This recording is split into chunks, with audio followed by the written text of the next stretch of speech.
So, ayun nga po sa ating nabalitaan na tila'y nahihiya or natatakot nga po itong si Jomar kay Carla. Yung tipong prank lamang po ay makatotohanan na daw po kasi sa facial expression nga daw po ni Carla.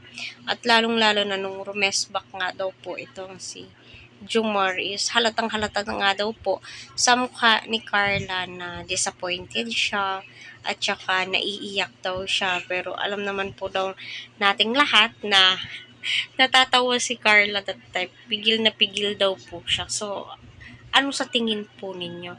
Para sa akin, no, yung tipong napaka-natural din po nila. Yung tipong ma-attach ka sa kanilang dalawa at maa-addict ka po sa kanila. Yung tipong sasabihin ni Carla, sige, sayaw ka muna. So, ayun.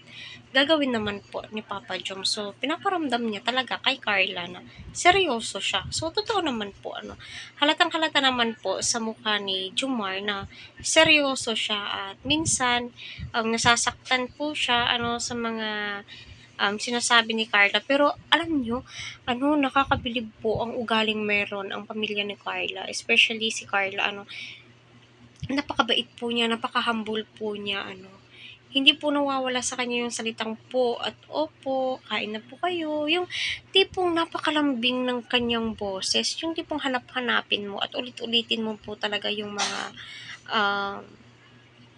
video po nila. Lalong-lalo na po kung anong duration yung pinakilig tayo, di ba yung ganon. Kaya patuloy po natin suportahan si Kalinga Prab, Kuya Val, at wag po natin skip ang kanilang ads. Yes, 100% po talaga na seryoso po si Carla. Yung mga reactions po niya, napaka-natural po talaga. Masasabi mo, totoo nga bang galit si Carla? Totoo nga bang nasaktan si Carla sa mga sinabi ni Papa Joms? Kasi nga, yung reaction at grabe no, napakadaming mixed emotions yung mga comments po ng mga supporters ni Carla. Marami ang na-disappoint, marami ang nagsabi na, nako, serye lamang yan. So, abangan po natin sa susunod, di po ba? So, abang-abang po tayo mga ka-eds. So, abang-abang po tayo mga ka-jom card.